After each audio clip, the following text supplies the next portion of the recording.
amado hermano, y vamos a buscar en nuestras Biblias Levítico. Levítico capítulo 21.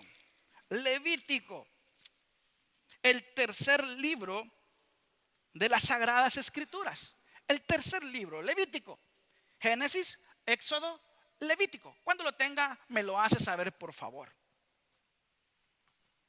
Génesis, Éxodo y Levítico. Levítico capítulo 21. 21, versículo 10.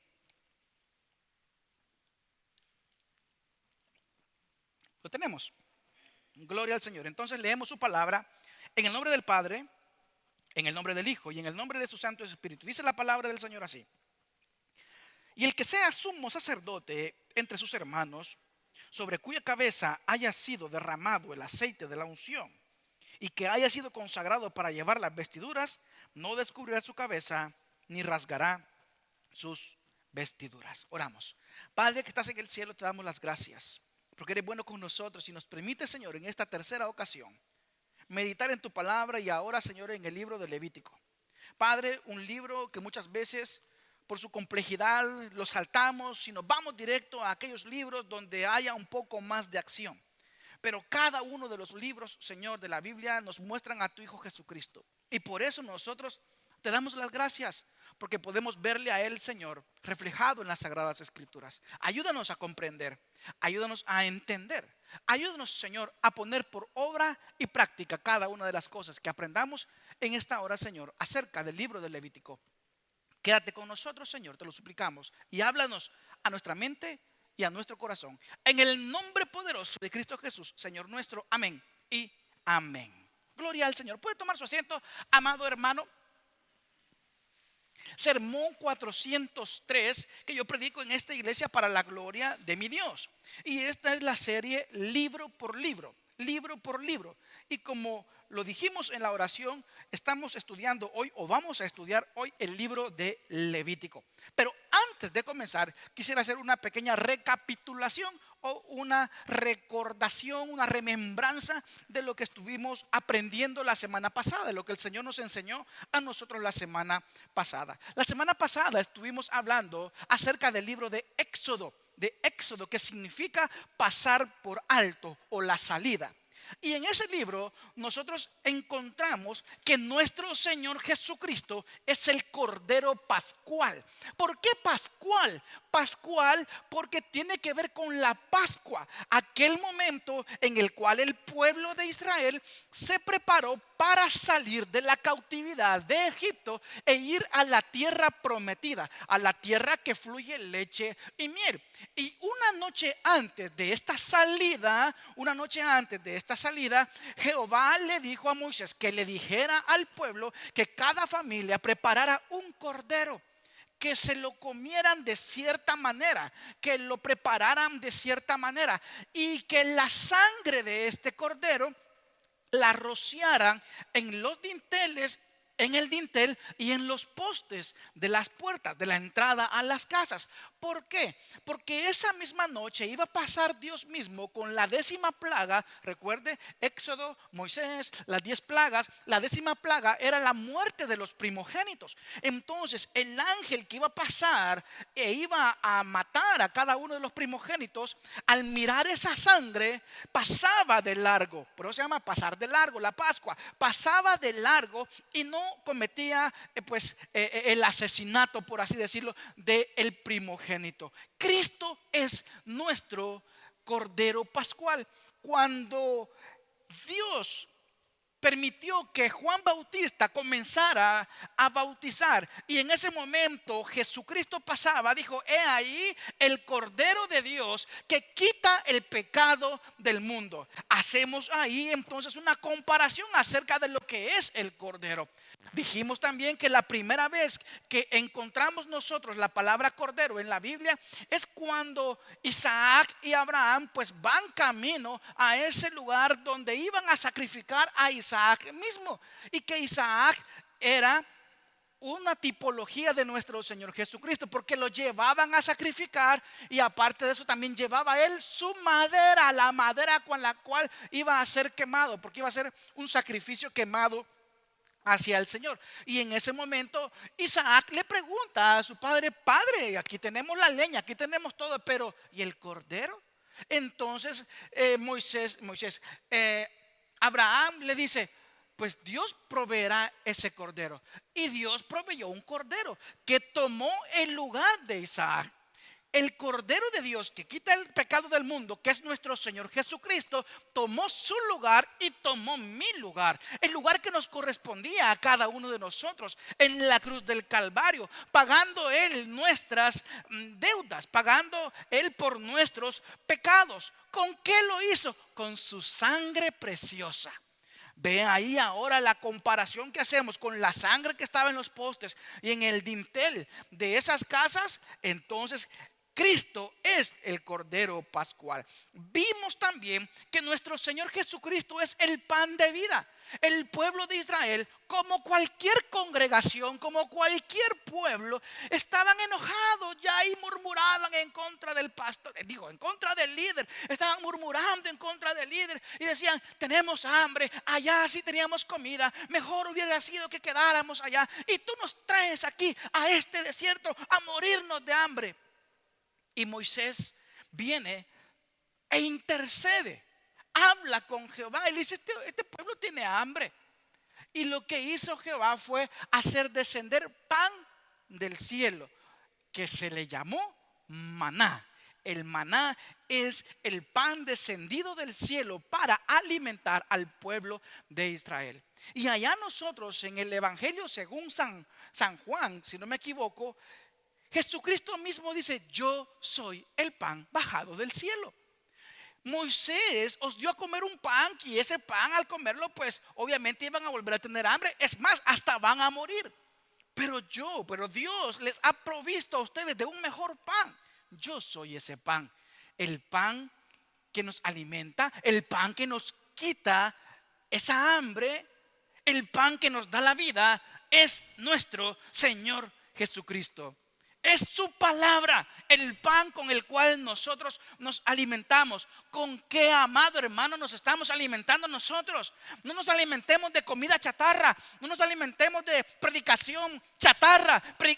Alimentémonos de predicación que tenga que ver siempre con el evangelio de nuestro Señor Jesucristo. Y con esto no le estoy diciendo, amado hermano, que solamente en esta iglesia se tiene la verdad, que solamente en esta iglesia se predica el evangelio. Hay muchas iglesias buenas, mejores que esta, en la cual se predica la sana doctrina. No me estoy queriendo yo llevar el aplauso de las personas. Simplemente lo que quiero es que busquemos dónde alimentarnos de verdad. Busquemos ese pan, busquemos esa comida, busquemos esa bebida que es nuestro Señor Jesucristo. Si en una predicación a usted, amado hermano, ni le mencionan el nombre de Jesucristo, esa es una iglesia que no está predicando la sana doctrina, porque la predicación debe de ser siempre cristocéntrica. Cristo debe ser el centro de toda nuestra predicación, porque quien murió en la cruz fue Cristo, quien pagó por nosotros fue Cristo, quien nos salvó a nosotros fue Cristo.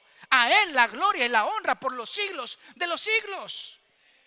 Solamente de Cristo y del arrepentimiento para perdón de pecados, obviamente.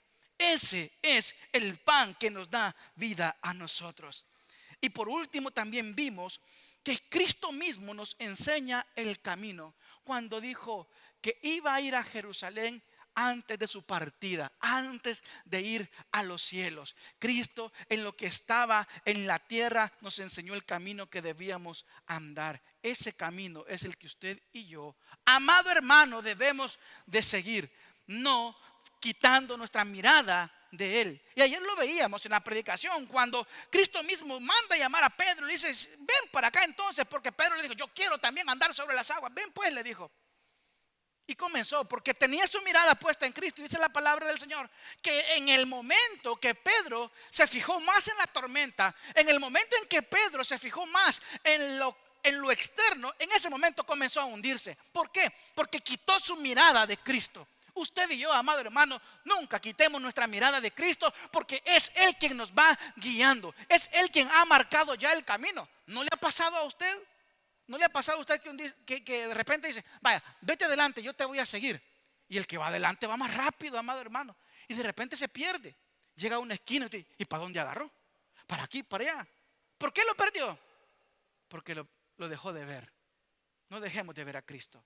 No perdamos de vista a nuestro Señor. El libro de Levítico significa acerca de los levitas. Eso significa el libro de Levítico. ¿Por qué? Porque se narra la forma en que los sacerdotes que provienen de la tribu de Leví llegan a su ministerio. Entonces quiere decir que en el libro de Levítico encontramos la tribu de donde provienen los sacerdotes. No podía venir de ninguna otra tribu. Los sacerdotes en el tiempo del Antiguo Testamento, no podía ser de la tribu de José, no podía ser de la tribu de Dan, de Neftalí, de ninguna tribu. Tenía que ser de la tribu de Leví. Esa es la tribu de la cual procedían los sacerdotes. Y tenían también a cargo la manutención del tabernáculo. Eran los responsables de mantener el tabernáculo. El libro de Levítico nos muestra a nosotros entonces a un grupo de personas trabajando para Dios. Y es que es hermoso, amado hermano, trabajar para el Señor. Es hermoso trabajar para el Señor. ¿Quiénes dicen amén a eso? Trabaje entonces, trabaje. Si usted dice que es hermoso trabajar por el Señor, trabaje. No se quede sentado. No solamente vea a los demás cómo andan como que son hormiguitas, poniendo sillas, levantando esto, poniendo lo otro, quitando aquello, sino que trabajemos por el Señor, porque es lindo trabajar por el Señor. Es hermoso trabajar por el Señor. En el libro de Levítico también se nos muestra una serie de leyes que tienen que ver con la santidad y con la limpieza. En aquel tiempo no podía entrar en el tabernáculo o en la congregación del Señor ninguna persona que fuera impura. Y había un cierto número de leyes que tenían que ver con la santidad y la limpieza. Aquí, amado hermano, no se le cierra la puerta a nadie. A mí si me dicen, fíjese que ese que va entrando ahí es violador, no lo deje entrar. A lo mucho lo ponemos en un lugar ahí apartadito y con un montón de hombres a la par. Pero no le vamos a negar la entrada. Porque si ha venido aquí, es porque ha venido a buscar la mejor medicina. Y la mejor medicina es Cristo. La mejor medicina no es el paracetamol, no es el marihuanol que le venden allá en su país. La mejor medicina siempre será Cristo. Porque el problema de todos y cada uno de nosotros es el pecado. Y Él es el mejor médico para curar esta enfermedad. En el libro de Levítico, amado hermano, también encontramos los sacrificios que se hacían en el tabernáculo. Sacrificios mismos que también simbolizaban a nuestro Señor Jesucristo derramando su sangre por el pueblo y por todos aquellos que se arrepintieran. Pero en lo esencial, el libro de Levítico a nosotros nos muestra a Cristo. Como Génesis, amado hermano, nos mostró a Cristo. Como Éxodo, amado hermano, nos mostró a Cristo. Levítico también nos muestra a nuestro Señor Jesucristo. Y todos los libros que siguen hasta llegar a Apocalipsis nos muestran a Jesucristo. Hay 3 oficios de nuestro Señor Jesucristo, o 3 tareas que Él cumple, que se cumplieron en el Antiguo Testamento con 3 personas totalmente distintas: el oficio de profeta, el oficio de rey y el oficio de sacerdote. El profeta, usted ya sabe que es aquel que declaraba la palabra de Dios. ¿Quién era un profeta? Un profeta lo fue Moisés, porque Moisés hablaba lo que Dios le decía que le dijera al pueblo. No lo que el pueblo quería escuchar, sino lo que Dios quería que el pueblo escuchara. No sé si me doy a entender, porque muchas veces en muchas congregaciones la gente anda buscando profetas, la gente anda buscando gente que le diga qué es lo que tiene que hacer, pero lo que quieren es que le digan qué es lo que ellos necesitan, no lo que Dios quiere de nosotros. No, a mí quiero que me profeticen de bienestar, a mí quiero que me profeticen de abundancia, a mí no quiero que me profeticen de pecado. Uy, no, por favor, que no me digan mis pecados. Yo tuviera miedo, amado hermano, si en esta iglesia se levantara un profeta de los de verdad. Tuviera miedo de esos que de verdad el Señor les habla. ¿Sabe por qué? Porque me dijera a mí todo lo que yo ocultamente hago y usted no lo sabe. Uy, pastor, hace cosas ocultas. Usted también, amado hermano, no solo yo. Y si me lo va a decir a mí, se lo va a decir a usted también. Es que eso hacía el profeta. Hablaba por el Señor. Pero yo tengo miedo que se levante uno de verdad, no aquellos charlatanes que andan cobrando porque le lean la mano, porque eso es lo que hacen, diciéndole cosas que no tienen nada que ver con el evangelio, hablándole de prosperidad. Y hoy mismo lo veíamos en la lectura bíblica. Lástima que usted no pudo venir, Hoy mismo decía el libro del profeta Jeremías, cuando el pueblo de Israel estaba cautivo allá en Babilonia, y muchos profetas se levantaron diciendo: no te preocupes, ya el tiempo de tu tribulación ya va a pasar, no te preocupes, ya falta poquito, ya falta poquito. Viene Jehová y le dice a Jeremías: pues ve y dile al pueblo de Israel que no le crean a esos profetas, porque es mentira, no falta poco para que salgan de ahí. Es más, hagan casas, planten viñas, tengan familia, oren y procuren la paz del lugar donde están, porque mucho tiempo hace falta para que salgan de ese lugar. Eso no lo quería escuchar el pueblo de Israel. Y eso no nos gusta escuchar a nosotros. Cosas que tengan que ver con ponernos a cuentas. No nos gusta. No nos gusta. Por eso oro al Señor para que todos estemos siempre preparados, sin nada que temer, sin nada que ocultar, para que cuando Cristo venga nos vayamos con Él. El otro oficio que se realizaba en el Antiguo Testamento era de rey, como el rey David y los demás reyes que le sucedieron, y el sacerdote como Aarón, como lo vemos nosotros hoy en el libro de Levítico. Oficios que cada uno de ellos nuestro Señor Jesucristo cumplió perfectamente, porque Él es el perfecto profeta que vino a hablar lo que Dios le encomendó que dijera, porque Él es el perfecto rey, el rey de reyes y señor de señores, y el perfecto sumo sacerdote. Y en eso quiero que basemos la predicación de esta mañana. 3 puntos importantes que tienen que ver con el sumo sacerdote a la perfección, que es Cristo nuestro Señor. ¿Qué es lo que hacía entonces el sumo sacerdote? El sumo sacerdote en tiempos del Antiguo Testamento intercedía. Y Cristo es, amado hermano, el perfecto intercesor. Veamos un poco acerca de esto. Números capítulo 16. Génesis, Éxodo, Levítico, Números. Número 16. Número 16. Número 16 del 43 al 48. Número 16 del 43 al 48. Dice así: y Moisés y Aarón fueron al frente de la tienda de reunión. Y el Señor habló a Moisés diciendo: apartaos de en medio de esta congregación, para que yo la destruya en un instante. Miren lo que está diciendo Dios. Entonces ellos cayeron sobre su rostro. ¿Quién? Moisés y Aarón. 46. Y Moisés le dijo a Aarón: toma tu incensario y pon en él fuego del altar y echa incienso en él. Tráelo entonces pronto a la congregación y haz expiación por ellos, porque la ira ha salido de parte del Señor. La plaga ha comenzado. Aarón lo tomó como Moisés le había dicho y corrió hacia el medio de la asamblea, pues he aquí que la plaga ya había comenzado entre el pueblo. Y echó el incensario e hizo expiación por el pueblo, y se colocó entre los muertos y los vivos, y la plaga se detuvo. Un poco de contexto para aquellos que cuando vamos a una cita bíblica nos quedamos ahí, pero no entendemos de qué está hablando. El pueblo de Israel, en especial Coré y un grupo de personas, le reclamaron a Moisés: pero bueno, ¿y por qué solo usted?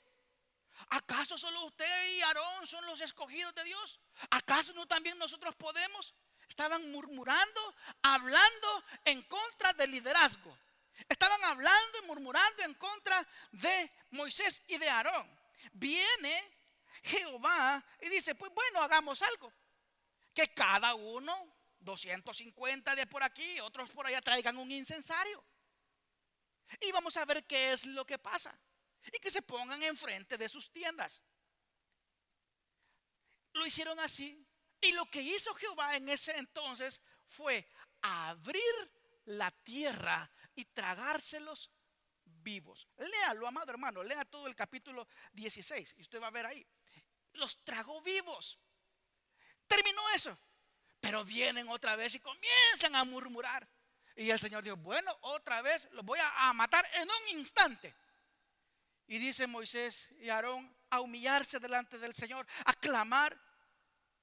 Y le dice Moisés a Aarón: pues vete, trae tu incensario, pon ahí incienso y fuego del altar y haz expiación, haz un sacrificio por estos que están murmurando, para que Dios les perdone, porque la plaga ya comenzó. Y dice en el versículo último, que es el 48, que la plaga se detuvo cuando Aarón hizo este sacrificio o esta expiación. Aarón intercedió por el pueblo. Aarón intercedió para salvar al pueblo de la ira de Dios. Asimismo, amado hermano, Cristo intercede por nosotros para salvarnos de la ira de Jehová. Gloria al Señor.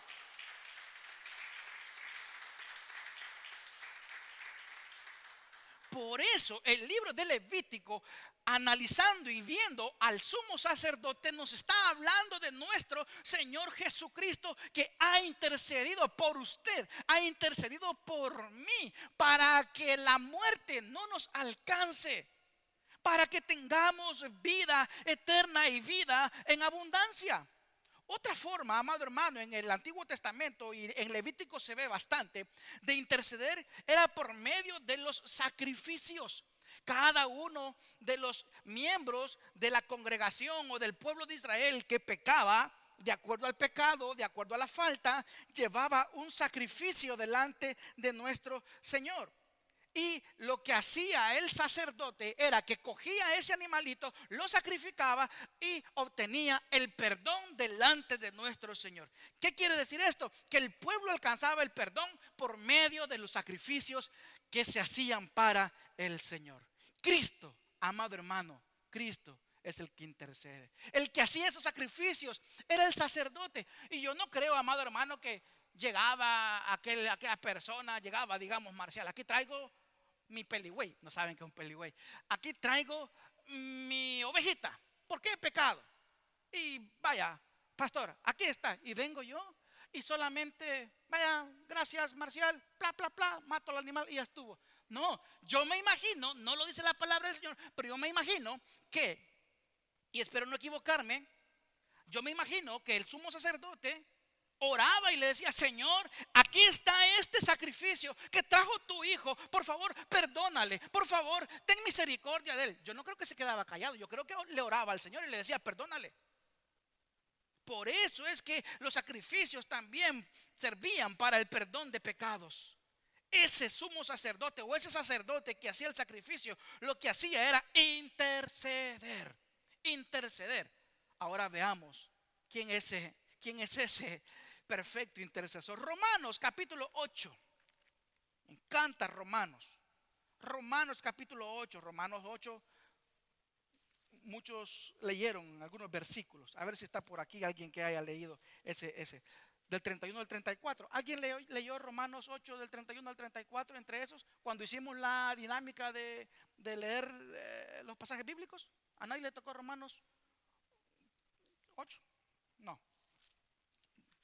Romanos 8 del 31 al 34 dice así: entonces, está lo del apóstol Pablo, ¿qué diremos a esto? Si Dios está por nosotros, ¿quién estará contra nosotros? El que no eximió, creo que su versión dice no escatimó, ni a su propio hijo, sino que lo entregó por todos nosotros, ¿cómo no nos concederá también con él todas las cosas? ¿Quién acusará a los escogidos de Dios? Dios es el que justifica. ¿Quién es el que condena? Cristo Jesús es el que murió, sí, más aún el que resucitó, el que además, óigalo bien, Cristo el que murió, más aún el que resucitó, el que además está a la diestra de Dios, el que también intercede por nosotros. Hay ciertas cositas que quiero recalcar de estos 3 versículos. 4. Primero, el apóstol Pablo dice: ¿quién contra nosotros? ¿Quién contra nosotros? Le está diciendo: si Dios, si Cristo, si Él es por nosotros, ¿quién contra nosotros? ¿Quién contra nosotros? Había un predicador, no me recuerdo su nombre, pero todavía vive, yo creo que está allá en Almería. se llama Will Graham. Muchas de sus predicaciones están siendo transmitidas por la radio, las puede escuchar allí. Y le hacía una comparación. Digamos que la persona A, digamos que el hermano José, para que se despierte, el hermano José le tiene miedo a las cucarachas y lo metemos en una habitación llena de cucarachas. El hermano José tuviera miedo, ¿verdad? Porque hay muchas cucarachas. Pero si además de las cucarachas en esa habitación le metemos un león con hambre, ¿cree que le tendría miedo a las cucarachas? El miedo a las cucarachas le fuera. ¿Por qué? Porque ya tuviera algo más que temerle. Pero si luego, aparte de eso, aparece aquel que le va a ayudar a vencer ese león y a vencer esas cucarachas, ¿cree que le tendría miedo a las cucarachas y al león? No, porque estaría ahí quien le va a ayudar. Ese es Cristo, el que nos ayuda. Y me encanta el versículo 31, porque yo quizás hace menos de un año el Señor me abrió los ojos con respecto a este versículo 31. Entonces, ¿qué diremos a esto? Si Dios está por nosotros, no dice con nosotros.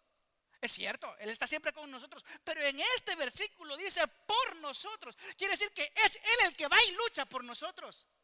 Dice que es Él el que va y nos defiende. Nosotros nos quedamos ahí solamente sentaditos esperando a ver qué es lo que pasa. Mucha gente cuando hablan acerca de David y Goliat dice: no, nosotros somos David y hemos vencido a Goliat. Mentira, amado hermano, usted no es David, usted tampoco es Goliat. ¿Sabe quién somos nosotros? El pueblo de Israel, que estaba así de miedo porque Goliat los quería matar. No es David. Nos envalentonamos y decimos: yo soy David, vamos a vencer a nuestro Goliat. Mentira, amado hermano, mentira del diablo. Usted no puede vencer nada. Quien vence es Cristo. Por eso es que somos en Él nosotros más que vencedores. Por eso somos más que vencedores. Quien vence es Él. Quien está por nosotros es Él. Quien se merece la gloria y la honra solamente es Él. Usted y yo no pintamos nada allí. Es Él el que va delante de nosotros peleando nuestras batallas como un poderoso gigante. Es Él el que está ahí, amado hermano. Por eso dice: ¿quién contra nosotros? Dice también que Dios entregó a su propio Hijo. Amado hermano, ¿entregaría usted a uno de los que usted tiene, por muy mal que se porte? ¿Quiénes tienen más de uno? Que me levante la mano. ¿Quién tiene más de un hijo? Más de un hijo, más de un hijo, más de un hijo. Me imagino que más de alguno ha de ser el que mejor se porta y el que peor se porta. No daría ni el que peor se porta. Es que le vale todo. Es que es pendenciero. Le gusta andar repartiendo cartos por todos lados. No, a hay que entregarlo. No, amado hermano, por muy mal que se porte uno de sus hijos, usted lo entregaría. Y Dios entregó a su Hijo, no por una mansa paloma que es usted o yo, porque no somos mansas palomas. Somos pecadores. Por usted y por mí entregó Dios a su precioso Hijo. Dice también: Cristo nos justifica. Ya lo hemos hablado muchas veces. La justificación es aquel acto en el cual nos cambian a nosotros el estatuto legal que teníamos, o el estado legal, perdón, que teníamos, de culpables a inocentes. Él es el que nos hace inocentes a nosotros. Y lo esencial que dice Romanos 8, del 32 al 34, es que Cristo es el que intercede por nosotros. ¿Y por qué intercede? ¿Acaso nosotros estamos en peligro? Sí, estamos en peligro de condenación. Y si esto a usted, amado hermano, no le da miedo, entonces es porque usted no ha reconocido el lugar que le espera si no reconoce a Cristo como su Salvador. Porque reconocer quién es Cristo nos libra de ese temor. Yo no sé quiénes alguna vez, yo por lo menos desde que llegué a los pies de nuestro Señor Jesucristo, ya no tengo miedo a lo que va a pasar después de que yo me muera. ¿Sabe por qué? Porque sé a dónde yo voy. Porque sé el lugar que a mí me espera. Si usted no sabe, si usted está dudando el lugar que le espera cuando usted se muera, cuando estire los pies, cuando ya se ponga un poquito tieso, cuando ya lo entierren o lo quemen o lo que sea, si usted tiene miedo de eso, es porque le hace falta nacer de nuevo. Es porque le hace falta, amado hermano, reconocer que Cristo es su Salvador. Es porque le hace falta arrepentirse. Es porque le hace falta entender qué es Cristo para cada uno de nosotros. Pero es que si Él intercede, entonces ¿para qué voy a procurar yo portarme bien? Amado hermano, no abusemos de esa intercesión del Señor. No abusemos. No, yo peco, si Él es el que intercede por mí. Fíjese que dice la palabra del Señor allá en Apocalipsis, de que el enemigo, el diablo, es el que está delante de Dios allá en el cielo. Allá en el cielo, léalo, Apocalipsis, allá en el cielo, acusándole a usted día y noche. Pero aquel día cuando Cristo venga, ese será echado a la tierra y ya no va a acusar más. Hoy por hoy, ¿qué está haciendo el enemigo? Acusando, acusando. Y le digo algo, no siempre miente. No siempre miente cuando nos acusa. Usted probablemente ha acusado a alguien injustamente. Probablemente alguien lo acusó a usted injustamente también. O dijo una mentira. El diablo muchas veces cuando está delante del Señor no le va a llegar mintiendo acerca de usted. Le llega diciendo la verdad. Nos llega acusando de verdad. Y de verdad es el perdón que obtenemos si, amado hermano, confiamos en Él. Abusar de la intercesión del Señor es sinónimo de perdición. Porque si usted dice, no, el Señor es el que intercede por mí, usted no ha nacido de nuevo. Usted no ha nacido de nuevo y usted no es hijo de Dios, usted es hijo del diablo. Usted no ha nacido de nuevo. Le invito a que venga y se arrepienta de sus pecados. Procurar no abusar de la intercesión del Señor trae grandes promesas. Mire lo que dice Primera de Juan 2:1. Primera de Juan 2:1. Y Primera de Juan está antes de Segunda de Juan. Primera de Juan 2:1 dice así: hijitos míos, os escribo estas cosas para que no pequéis. Y si alguno peca, abogado tenemos para con el Padre, a Jesucristo el justo. Entonces, si usted peca, no diga, no pasa nada. Si usted peca, arrepiéntase y vaya delante del Señor y dígale: Señor, he pecado contra el cielo y contra ti, perdóname. Otra cosa que hacía el sumo sacerdote era mediar o servir de mediador. Y Cristo, amado hermano, es el perfecto mediador. Regresemos a Levítico capítulo 16. Levítico 16. Levítico 16 y 17.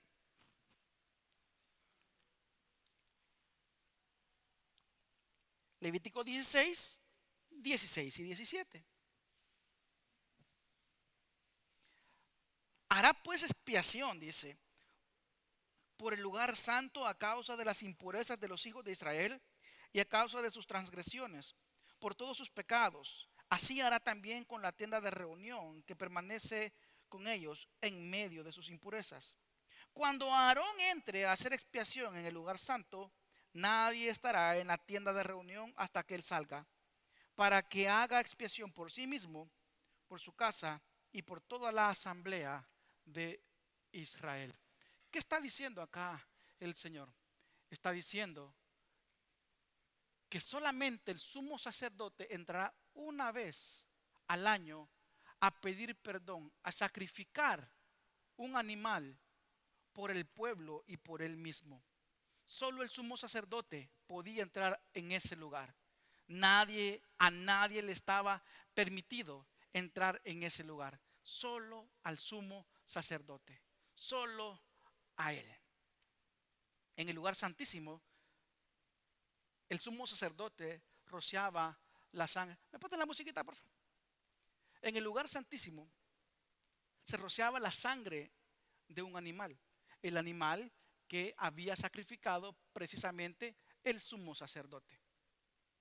Cristo no utilizó sangre de ningún animal.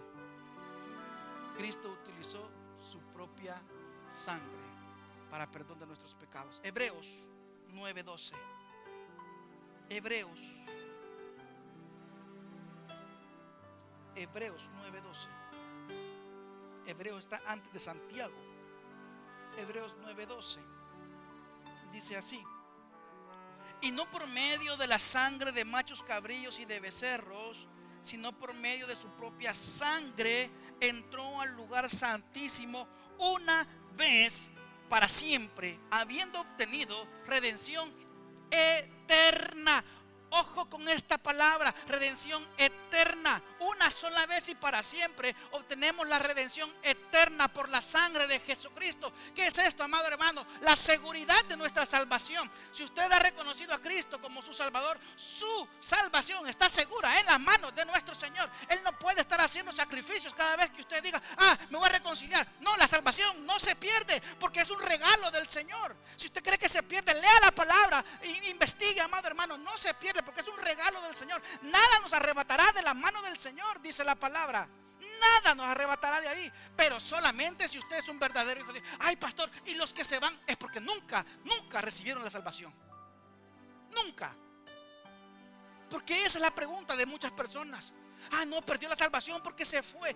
Dice la palabra del Señor: estaban con nosotros, pero no eran de nosotros. Y el mejor ejemplo que podemos utilizar es el ejemplo de Judas, que creía la gente que él era uno de los 12. Es más, los mismos apóstoles no dudaron de él, porque cuando Jesucristo dijo: alguien me va a traicionar, cada uno comenzó a decir: ¿seré yo, Señor? Si los 12 o los 11 restantes hubiesen sabido que Judas iba a traicionar, cuando Cristo dijo: alguien me va a traicionar, hubiesen dicho: Judas, ¿qué pasó, hombre? Pero no lo hicieron así. ¿Por qué? Porque había engañado a todos.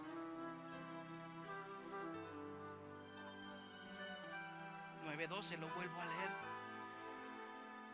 Y no por medio de la sangre de machos, cabríos y de becerros, sino por medio de su propia sangre entró al lugar santísimo una vez y para siempre. Una vez y para siempre, amado hermano.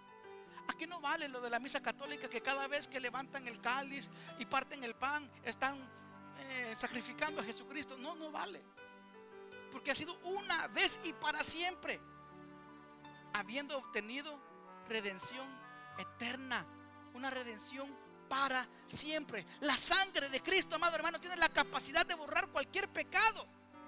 Hoy por hoy solamente se lo voy a decir, aunque no es bíblico: sea grande o sea pequeño, sea del color que sea, el pecado que usted haya cometido, la sangre de Cristo tiene el poder para quitarlo. La sangre de Cristo, amado hermano, tiene el poder para borrar cualquier pecado, sea una mentirita, sea una violación, sea un asesinato, o sea lo más aberrante que usted pudo haber hecho. Si usted está aquí es porque reconoce que aquí hay salvación. Pero si no ha reconocido a Cristo, hoy es el momento que esa sangre pueda ser efectiva en usted. Vale la sangre de Cristo. Valemos la sangre de Cristo. Pecador, ven a Cristo Jesús, dice un precioso himno. Hay otro bien bonito que dice: lávame en tu sangre, Salvador, límpiame de toda mi maldad. Y es que la sangre de Cristo es lo único que nos puede ayudar a entrar al reino de los cielos. Solamente la sangre de Cristo. El perdón de nuestros pecados está disponible solamente por Cristo. Así como solamente el sumo sacerdote podía entrar al lugar santísimo, así solamente Cristo nos puede dar el perfecto perdón de nuestros pecados. La vida eterna, amado hermano, está disponible. Sí, está disponible, pero solamente por Cristo.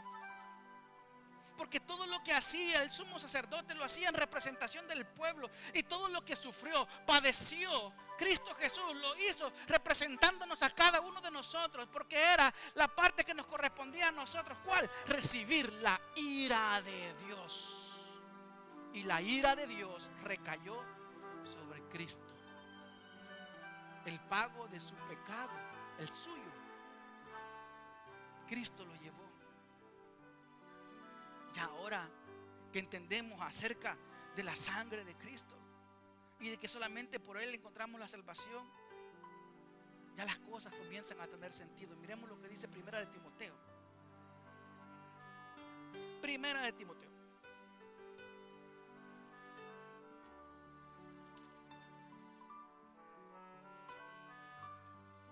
Primera de Timoteo, Primera de Timoteo, capítulo 2, versículos del 4 al 6. Dice así: quien se dio a sí mismo en rescate por todos, testimonio dado a su debido tiempo. Comencé a leer después. 4. El cual quiere que todos los hombres sean salvos y vengan al pleno conocimiento de la verdad. Porque hay un solo Dios y también un solo que mediador entre Dios y los hombres, Cristo Jesús, hombre, quien se dio a sí mismo en rescate por todos, testimonio dado a su debido tiempo. Un solo mediador entre Dios y los hombres. Aquí, amado hermano, debemos de quitarnos de la mente cuando escuchamos solamente por Cristo llegamos a Dios. Quítese de la mente que solamente lo contrario puede ser la Virgen María o el sacerdote católico. No, no solamente. Hay muchas otras cosas por las cuales creemos que llegamos a la salvación, que no son necesariamente los santos o la Virgen María. Como por ejemplo, sus buenas obras. Ah, no, yo soy bueno. Yo alcanzo la salvación porque me he portado bien. No todo aquel que hace obras buenas es buena persona. Porque usted puede ayudarle a pasar la calle a una ancianita. Pero ¿cuáles son sus intenciones por ayudarle? ¿Será que le quiere asaltar cuando llegara al otro lado? Y le diga, gracias, mijito. ¿Qué gracias? Manos arriba, esto es un asalto. ¿O será que cuando llega al otro lado espera que la ancianita le dé una su monedita? ¿O será que en ese momento iban unas chicas, chicos por allí y lo vieron a usted cómo es de bueno y ahí hasta sacaba pecho con la viejita y todo para que lo vieran? La acción buena la hizo, sí o sí. Hacer que la viejita pasara al otro lado. La intención no era la buena. Podemos estar llenos de buenas acciones, pero nuestras intenciones por lo general siempre buscan la gloria y la honra de uno mismo. Yo venía hoy en la mañana con Leví, porque Anita estaba aquí ya con las hermanas, y le decía, Señor, ayúdeme, porque quiero que en verdad todo lo que yo haga hoy sea para su gloria. Yo no me quiero llevar la felicitación. Yo no quiero que digan, qué buena palabra, pastor. Yo no quiero, amado hermano. Yo quiero que la honra y la gloria sea para el Señor. Yo soy un siervo inútil. Yo no valgo más que usted, ni usted vale más que mí. Somos iguales, con distintas responsabilidades, sí. Porque te puede faltar a la iglesia.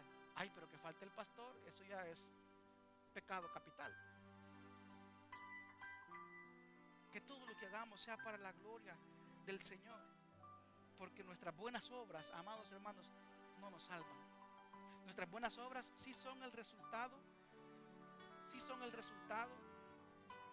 de nuestra salvación. Las buenas obras son la evidencia externa de que ha habido un cambio interno en nosotros. Nos creemos buenos cuando en realidad somos malos. Y aquí entra, sin querer queriendo, la aplicación que le dije al principio. Cuando yo le pregunto a Sofía, ¿cómo estás? ¿Cómo te has portado? En su sinceridad de niña, a veces me dice mal y a veces me dice más o menos. Pero cuando usted le pregunto cómo se ha portado, bien. ¿Será que bien? ¿Será que ninguna mala expresión salió de sus labios? ¿Será que ningún mal pensamiento pasó por su cabecita linda? ¿Será que con sus manos no ha robado? ¿Será que en su corazoncito solamente hay amor y paz? ¿O también hay rencor, odio, envidia, resentimiento, raíces de amargura? Tarará, tarará, tarará. No somos buenos. Nos creemos buenos. Creemos que somos buenos, pero somos malos. Nos gusta compararnos con otros pecadores. Yo no peco como el hermano peca. Yo lo vi con estos ojos que se han de comer los gusanos. Yo lo vi pecando. Llámele la atención, pues. Que para eso está usted. La palabra del Señor dice que si tu hermano peca, llámale la atención. No dice, tiene línea directa con el pastor. Dígale usted. Dígale usted. Nos gusta compararnos con otros pecadores. No, yo no le dejo tan morado el ojo a mi mujer como se lo deja a fulanito. No, yo no me borracho tanto como el otro. No, yo solamente una cajetilla al día, aquel 5. No, yo no robo mucho, yo poquito. No, yo solo una vez puse mi documentación para ir a trabajar. No, yo solamente una vez hice esto. El otro, viera, como cuando regaña a los dos hijos que usted tiene, los que tienen más. Ah, no, pero aquel hizo esto. No, no estamos preguntando por el otro, estamos preguntando por usted. Y cuando Cristo venga no le va a preguntar lo que hizo el hermano, le va a preguntar lo que hizo usted. Le va a preguntar por usted. Usted va a tener que rendir cuentas delante del Señor por sus actos, no por los actos del hermano, no por los actos del pastor, no por los actos de su amigo, de su vecino, de su papá, de su tía, de su abuelito, de su abuelita. Va a rendir cuentas por sus propios actos. Amén. No nos gusta, ¿verdad? No nos gusta que nos digan que tenemos que rendir cuentas, pero será algo individual. No nos comparemos con pecadores, comparémonos con Cristo. Y por último, perdóname que me pase un poquito de tiempo. Antes los cultos duraban 2 horas. Levítico 21, 13 al 14.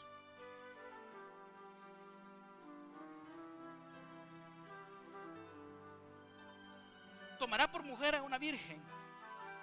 De estas no tomará viuda, divorciada o una profanada como ramera, sino que tomará por mujer a una virgen de su propio pueblo. Este es un requisito indispensable para el sumo sacerdote: casarse con una virgen y una sola mujer. Una sola mujer. Hemos visto a Cristo como el perfecto mediador, como el perfecto intercesor, y ahora vemos a Cristo como el perfecto esposo. ¿Y el sacerdote se casaba? Sí, se casaba, amado hermano. ¿Y aquí por qué no se casan? Porque no quieren casarse. Así de sencillo. No, es que nosotros seguimos a Pedro, que fue el primer papa. Si Pedro tuvo mujer, ¿y cómo me lo demuestra, pastor? La Biblia dice que Jesús sanó a la suegra de Pedro. ¿No dice eso la Biblia? Sanó a la suegra de Pedro. ¿Qué quiere decir? Ah, tenía suegra pero no tenía esposa. Eso no cuadra, no cuadra. La lógica como que no mucho nos da ahí. Así que sí tenían esposa, sí se podían casar, pero estaba la restricción que tenía que ser solo una y tenía que ser virgen. Usted y yo, amado hermano, muchas veces hemos escuchado la frase: la iglesia es la esposa de Cristo. Amén. La iglesia entonces son todos aquellos que hemos sido lavados con la sangre del Cordero. Y si nosotros conformamos la iglesia, entonces somos la novia del Cordero. Somos aquellos que estamos esperando nada más ese trompetazo para ir y casarnos con nuestro Señor. En tiempos del Antiguo Testamento, las bodas eran algo muy significativo, y esto lo ha querido traer el Señor a comparación con lo que estamos nosotros viviendo. Acordémonos un poquito de María y de José. En el momento que María estaba con José, pues estaban en un tiempo denominado desposorio. No vivían juntos. Por eso es que a José se le puso la carne de gallina cuando se dio cuenta que María estaba embarazada. Pero estaba embarazada por medio del Espíritu Santo. Amén. Entonces, este tiempo era un tiempo para estar separados. Este tiempo es el que usted y yo estamos viviendo ahorita. Estamos separados, estamos desposados con el Señor. En aquel tiempo, el novio iba donde el papá de la novia le decía: aquí te traigo esto, esto es por tu hija, entonces te dejo esto en señal de que yo voy a regresar por ella. Ahorita lo que voy a hacer yo es ir y preparar una casita para luego regresar por tu hija y llevármela. ¿Qué ha hecho el Señor? Dios nos ha dado a su Hijo Jesucristo, y Cristo nos ha dado su Espíritu Santo, y nos ha dicho: aquí está el Espíritu Santo, se queda con ella en lo que yo voy, preparo moradas para cuando yo venga, entonces venga y me lleve a mi novia, que es la iglesia. Usted y yo somos la iglesia y simplemente estamos esperando ese día. En el tiempo, amado hermano, que sucedía esto, la novia tenía que mantenerse fiel. Ya creo que sabe por dónde va la cosa, ¿verdad? Y en el tiempo que nosotros estamos, debemos de mantenernos fiel al Señor. Vivir en fidelidad a Cristo es vivir confiando que Él un día vendrá por nosotros. Vivir en fidelidad a Cristo es no buscar otros deleites, amados hermanos. Porque todo lo que hagamos aquí en la tierra, hagámoslo para su gloria y para su honra. Porque si hemos vivido siendo infieles, hoy es el día de cambiar. Hoy es el día de poder decir: Señor, me he cansado de ser infiel, quiero serte fiel hasta que tú vengas. Por eso, vengamos, o venga, amado hermano,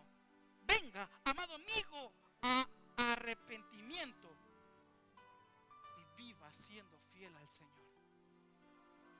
Yo no sé si aquí hay alguien que no ha reconocido a Cristo. Este es el día que deje ya la infidelidad y venga y se arrepienta y confíe y sea fiel al Señor. Y quiero terminar con esta cita bíblica. Apocalipsis 19, 7 al 9. Regocijémonos y alegrémonos y démosle a Él, o sea, ¿a quién? A Cristo, la gloria, porque las bodas del Cordero han llegado y su esposa se ha preparado, usted y yo. Y a ella, a la iglesia, a la novia, le fue concedido vestirse de lino fino, resplandeciente y limpio, porque las acciones justas de los santos son el lino fino. Y el ángel me dijo, escribe, bienaventurados los que están invitados a la cena de las bodas del Cordero. Y me dijo, estas son palabras verdaderas de Dios. Amado hermano, la predicación de esta hora ha sido porque Dios quiere que comprendamos cuál es su verdadera palabra. Vivamos siendo fieles, esperando